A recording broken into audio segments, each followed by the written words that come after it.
Hello, my name is AJ. I'm your hypoxia coach for today, and we have level 5.4 wall hinge ipsilateral fast wall hinge abduction. Now, ipsilateral simply means same side of the body. So I'm going to stand on the long yellow loop on my right foot, and I'm going to put the yellow loop in my right hand. Now, if you're working with a hypoxia coach and they've recommended a different resistance for you, then make sure to follow their prescription for you based on your assessment. Otherwise, this is a perfect place to begin.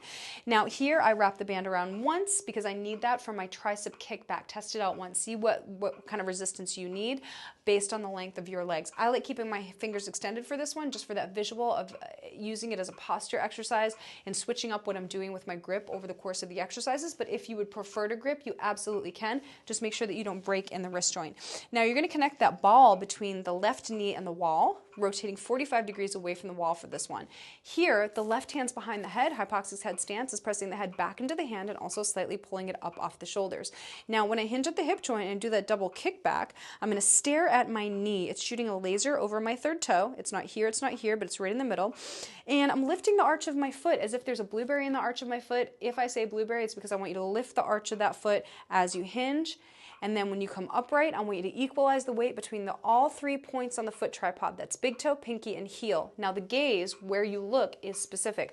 When I come upright and I'm rotating from the hip joint, not from my low back, to rotate toward the wall, I'm going to find a point on the wall to stare at, and I'm going to stare at the same point every single time I come up. So I'm using the side of my hexagon.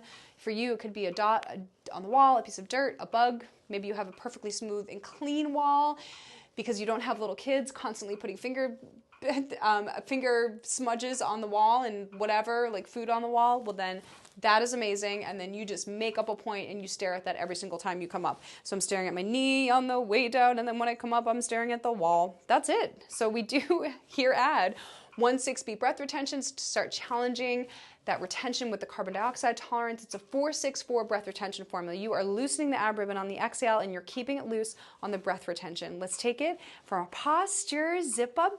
Inhale, hiss, 2, 3, 4, 5. Inhale 1, inhale 2, and blow.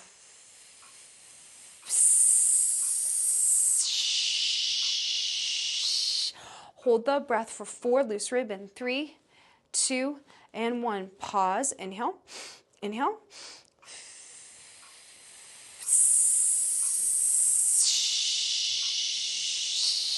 Hold the breath for 6, 5, 4, 3, 2, and a 1. Pause. Inhale. Inhale.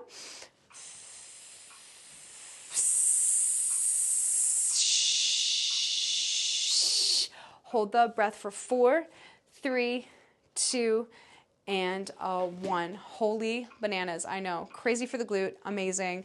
Rest 15 to 30 seconds and then repeat the exercise on the other side. You can either rewind the video about 60 seconds to repeat it with me, or you can stop the video here and repeat the exercise on your own. Just stay connected to your ab ribbon the whole time. And that tempo, frequency, intensity, and duration of your breathography breath cycles with the 4-6-4 retention formula. Make sure that you stay with that tempo. You may consider downloading a metronome on your phone until you have a constant metronome playing in your head, like I do, because I've been performing this exact tempo, frequency, intensity, and duration of breath for the past several years. And make sure that with your ab ribbon, you're loosening it on the exhale, you're keeping it loose on the breath retention, and you're tightening it on that engaged inhale for every single one of your breath cycles.